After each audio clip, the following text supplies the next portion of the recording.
Hello and welcome to my channel. My name is Bianca and I'm here today with my June wrap up.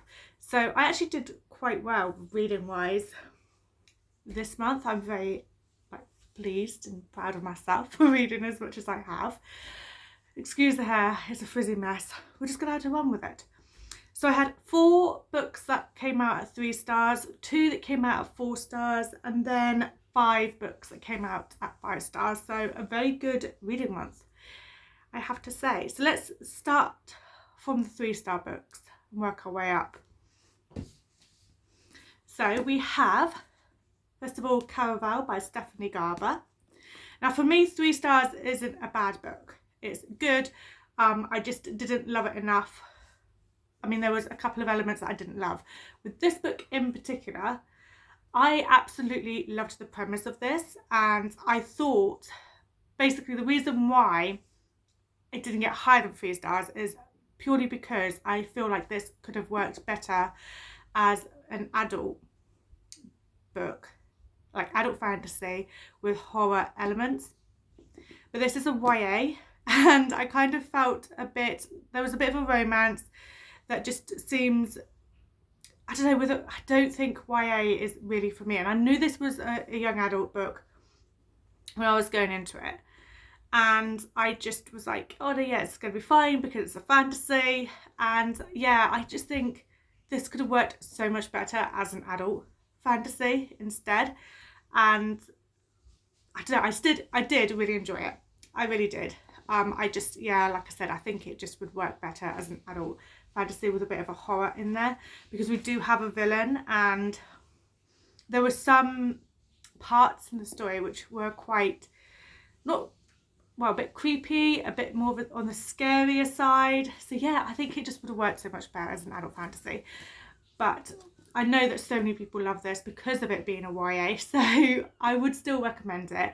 This one is basically following, it's almost like a carnival circus type of thing.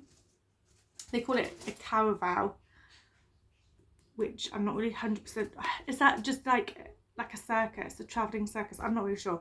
So we have 2 sisters, and they don't have the best of a childhood because of their father, if I remember rightly.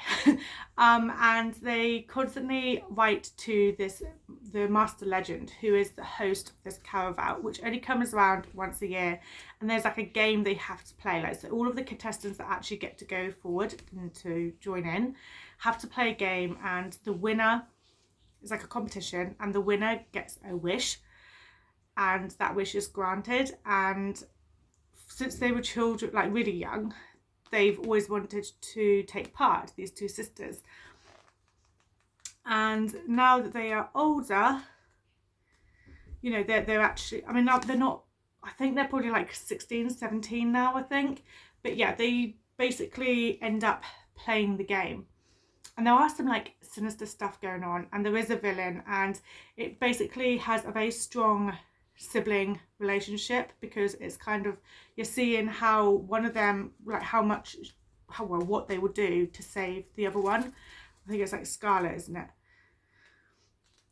Yeah, so Scarlet is basically trying to find her sister, and the whole idea is that they play this game where they're in this other world and stuff can happen to them. And yeah, I don't know, it was very dark and sinister in that sense, and that's why I think it would just work better as an adult with a bit of a horror element. So I did really enjoy it, and I did really like the writing and the descriptions in this, but I just think because it was a YA, it wasn't really for me, but I would still recommend it. The next book we had, which was 3 stars, was The Midnight Feast by Lucy Foley. And this was a highly anticipated read for me. I absolutely love all of Lucy Foley's books. So The Hunting Game, The Guest List, and Paris Apartment were all 5-star reads for me. So I just assumed this was going to be a 5-star read, and I'm really disappointed that it was only a 3. It's still a good book. It's just not up there with the other books by Lucy Foley. So this one in particular is, what was the name? What is her name? Bella, that was it. So Bella basically gets an invite to this resort, and it's been opened up by this brother-sister couple, not a couple, you know what I mean, two people, brother and sister, and it's a very luxurious resort meant to be for like the very rich and wealthy. And she turns up and she basically, I think she does do a bit of writing, but nothing like extreme to make her be picked for this. So she's a bit unsure as to why she's been invited. And when she gets to this, all these other influencers and journalists, and this resort's just opened, and every single person there has like a secret.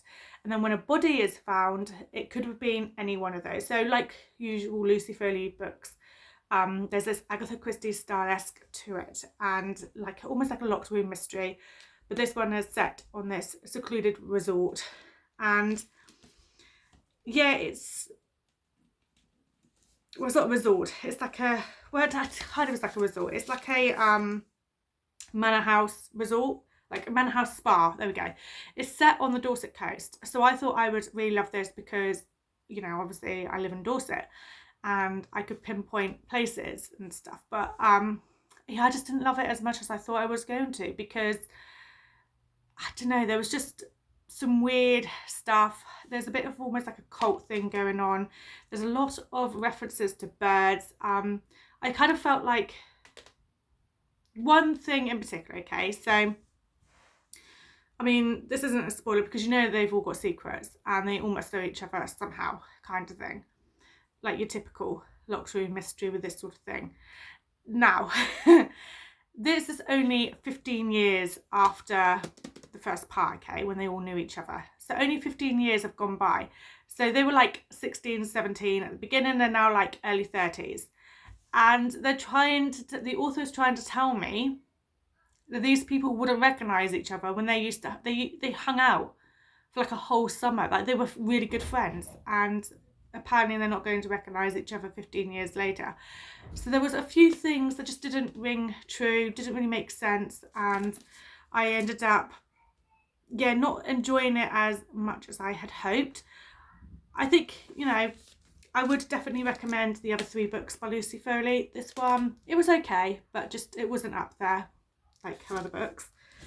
Then we have a couple of non-fictions that was in the 3 stars. So this one, which is The Subtle Art of Not Giving a Fuck by Mark Manson. This is your typical self-help book. Basically, the whole idea is to stop running from and avoiding your, like basically embracing your fears and faults. There was a couple of things in here that I could take away, but the majority of it, I just was like, no, it's not for me. It's not for me. And it was, I didn't find it very helpful or thought-provoking. It was very much this bloke, yeah, some of the stuff he was saying, in particular about his wife, I was just like, no, it's possibly even 2 stars, to be honest. I don't know, there was a few things that I could take from this book that I could use, but the majority of it, not really. And then we have Notes from a Small Island by Bill Bryson, which I also gave 3 stars. So this is the author of Into the Wild, and what was it called again? It's completely gone out of my head. A Walk in the Woods. There we go. So A Walk in the Woods is a book that I absolutely loved when I was like 17. I recently reread it, and I realised there are some things that Bill Bryson thinks about other people which I just didn't kind of agree with. And I had already picked this up anyway, so I was like, you know what, I'm still going to read it.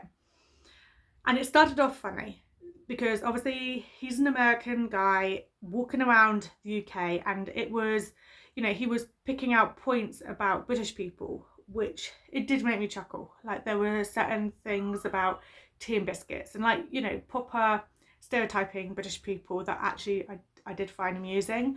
But then as it went on, I kind of feel like we needed more of his actual journey. So it's basically him meant to be going around to these key points in the UK.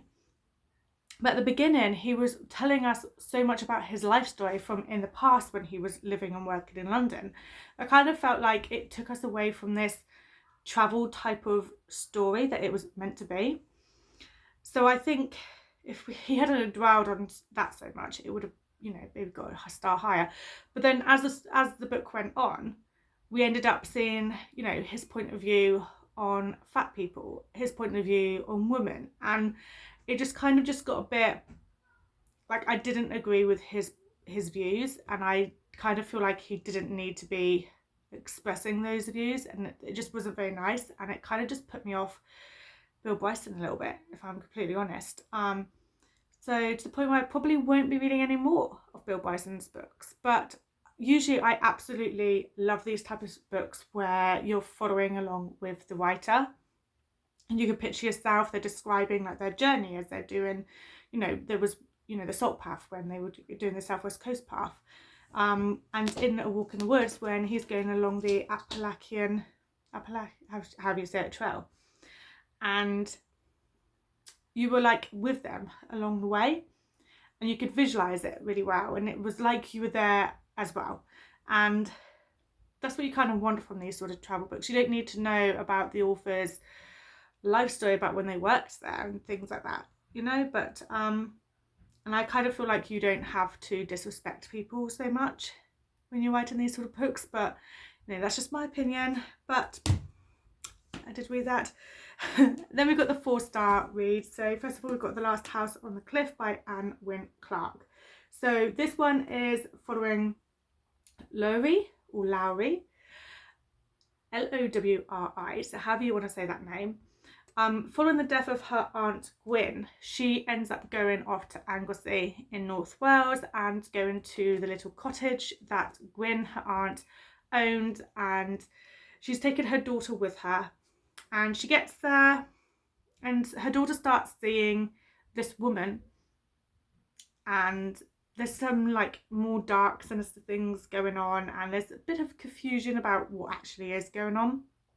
And then her daughter Ruby disappears, and she realizes that she needs to try and find her daughter, you know, rather quickly, and that there's a possibility that she could also be in danger, and there's a lot of secrets, and she has to dive into her family past to try and work out what's going on.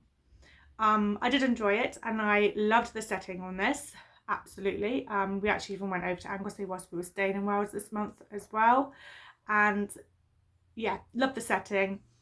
And I did actually quite like our main character in this book as well, and it's just a very good mystery, when you know the classic ones where you've got family secrets, that sort of thing. And then I read The Painted Bridge by Wendy Wallace. So this one is set in Victorian London time, and we are following a husband and wife, and the husband is quite sinister and evil, not very nice bloke, and he decides that he's going to put his wife Anne into, is it Anne or Anna into this asylum. So we're basically following how women had, well, how they were treated in the Victorian time, where they would easily get just locked up for hysteria and that sort of thing.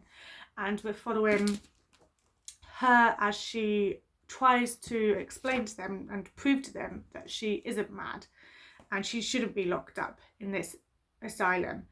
And it's just a very, you know, I mean, there is a point when she does escape, and she escapes with the main doctor's daughter, and you also see in both characters like how their lives is being played out, and how you're seeing how harsh women had it back then as well. And I just absolutely loved the writing in this. I really liked our main character. She was actually a strong character, considering, you know, the circumstances where she was married to an absolute idiot and not a very nice person, and she was obviously put in a situation where she was locked up in an asylum and declared mad and all of that. She was actually a very strong character because she was determined to prove that she wasn't mad, and she was determined to get free. And yeah, it's very eye-opening when you're seeing, you know, what these women had to go through back then. You know, there'd be times when it was the time of the month and they were classed as like hysterical, and like it was so weird, like the stuff that they would be, you know, simple things that they would be classed then as being mad. And it was absolutely horrendous for women in those days. It really was. I really, really enjoyed this. I thought it was very well written. I very much enjoyed it. This is not an author that I've heard of before. And this is a book that I picked up in the library. A couple of times I've been in the library and I've noticed it and I've been like, oh, I want to give that a go. So I finally picked it up. I'm really pleased that I read it. I read it very quickly, within like a day or so, just over a day. And yeah, it's a very good read. I definitely recommend it. Now let's move on to our 5-star reads. So first of all, we have The Glass House by Eve Chase. So this is, right, this is like 3 different point of views, okay? We have Sylvie, Rita, and someone called Hera, who's like a 13-year-old. And right, let me just have a quick, so this is very much a mystery. And it's all set around this manor house where a body was found. I don't know, I just really liked the main characters, the 2 main adult characters in this. I really liked, and the fact that even though we had a 13-year-old's point of view, she wasn't an annoying 13-year-old, so I didn't mind reading her point of view. So there is that, and there is like a link to these, what are they called, terrariums, as well, which we kind of start to see as time goes on. This is the sort of book where if you like your endings to be spot on and clearing everything up, all of your questions, they answer everything, and it's a really good ending, then yeah, this book definitely had it.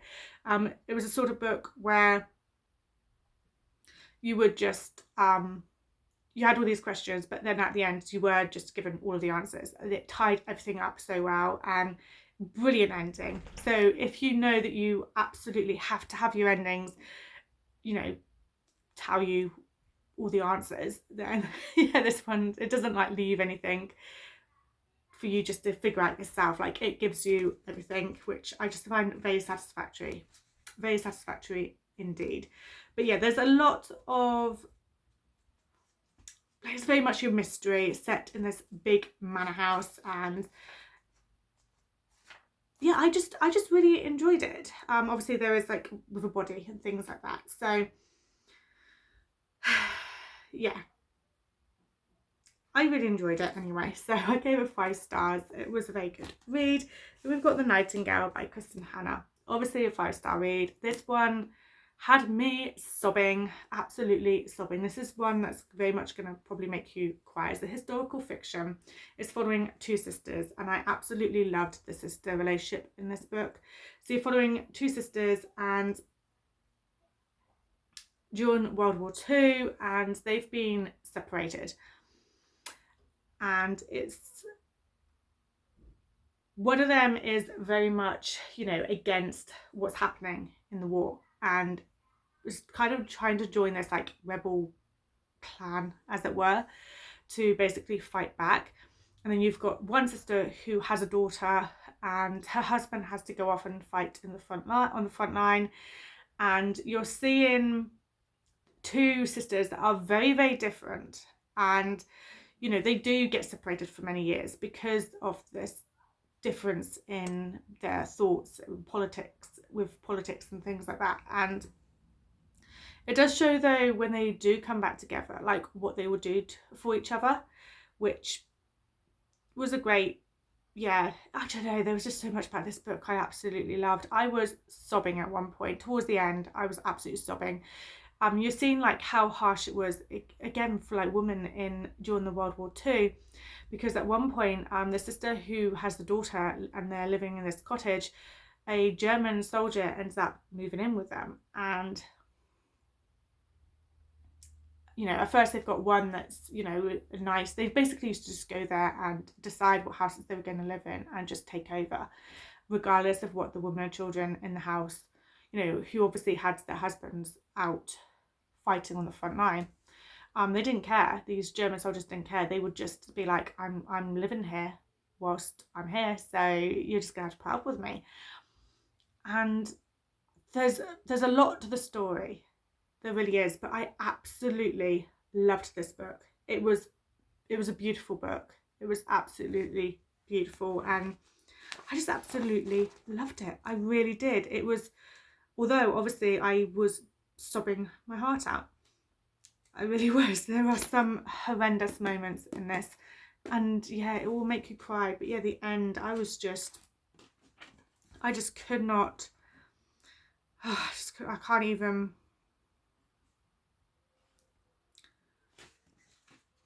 Let me just try and look at the last. Ooh. Yeah, no, let's not look at that because I might start crying again. Yeah, the ending to this had me sobbing. I absolutely loved that book. We've got a non-fiction. We've got this, My Life Story by Scarlett Moffat, who is just an autobiography. So she is a northern lass here in the UK. She did actually win, I think, like the Celebrity Jungle back in like 2017. She first became well known from Gogglebox because her and her parents used to watch, basically sit and watch TV on a sofa, and that was a TV show.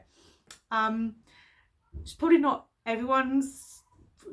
for everyone. I mean, she's quite loud and abrupt, and I don't know, I really like her though. I think she's hilarious, and if you ever watched like the original series of Gogglebox, she is really funny. And I did actually watch the series of I'm a Celebrity, Get Me Out of Here when she was in it, and I think that was the last series I watched actually back in 2017. Haven't watched it since, and I just, yeah, you're just basically seeing her life, and I just really enjoyed it. I listened to it via audiobook mainly because it was when I was like walking to work or whilst I was doing some bits and pieces at work that I was able to listen to an audiobook at the same time. And she obviously narrates it as well, which makes it a lot better. But she does talk about, you know, she's very down to earth because she just basically got thrown into the limelight a little bit. And so yeah, she is basically talking about how she became like almost famous. I suppose anyone outside the UK probably don't know who she is, but yeah, I really enjoyed this. I thought it was brilliant. There's some pictures in there as well. It's just a very funny autobiography, so really enjoyed it. And then we have The Death Watcher by Chris Carter, and this is your typical detective style book. Chris Carter doesn't hold back on his descriptions with gore, so it's not for the faint-hearted, his books, but I absolutely love this author. He's an autobiographer for me, so obviously I absolutely loved this book and gave it 5 stars. This is just following Robert Hunter and Garcia, and they're basically just trying to hunt down a serial killer like the usual one. They have quite a funny like relationship, the two detectives together. They have a lot of banter, and there are a lot of moments where you do end up just chuckling out loud because of like the dialogue between the two of them. It's just a very good series, and I would definitely recommend. And then we have lastly The Awakening by Nora Roberts. So this is the first book in the Dragonheart Legacy series. This very much reminded me of Fourth Wing. Obviously this came out before Fourth Wing, so I did kind of think maybe Rebecca Yarros may have read this before.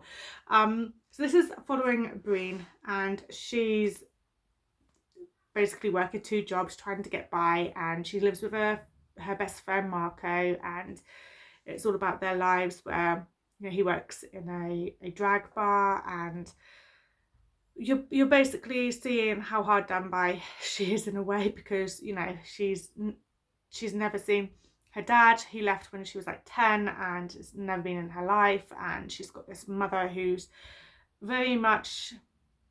she's not very nice to her basically, and will always be putting her down and that sort of thing.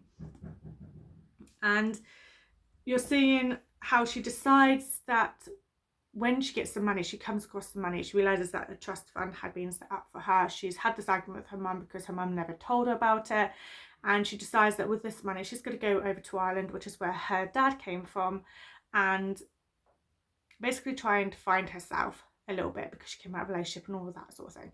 So she's trying to find herself, and while she's in Ireland, there's a bit more to it than just that. She finds a portal that goes through to this other world called Talam, and in there she realizes that her dad was actually almost like a hero in this other world, and was this big soldier, and he had died, you know, trying to protect the people there, people in the real world, all of this. And she finds out that she's needed to fight, and that she could possibly be the only person who'd be able to kill this big villain.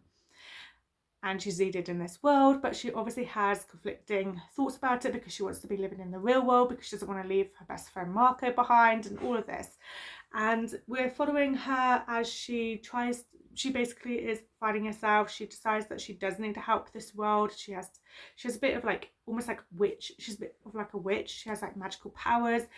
There's dragons flying around. This is very much your fantasy kind of book, and I absolutely loved it. And the writing in this is absolutely stunning, and I would definitely recommend this if you're a fantasy fan. I didn't even realise Nora Roberts did fantasy books, but I just came across this in a little bookshop whilst I was in Wales, and I thought I'd pick it up, and I'm so glad that I did, because I gave it 5 stars. I would definitely be continuing with the series. It's a very good fantasy with stunning imagery in it. The writing is superb. I wish I had like tabbed it and annotated this book.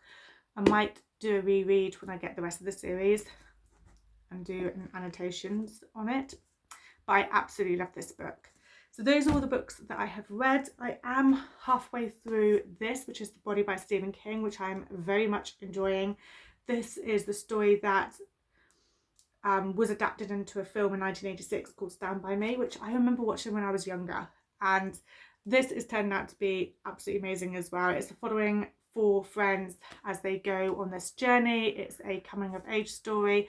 I'm halfway through, but I will talk more about this in my July wrap up. But I am very much enjoying it, and I'm thinking it could possibly be 5 stars. But there we have it. So that was all of the books that I read in June, and my ratings for them. I had an amazing reading month. Thank you so much for watching, and I will be back very soon with another video. Bye!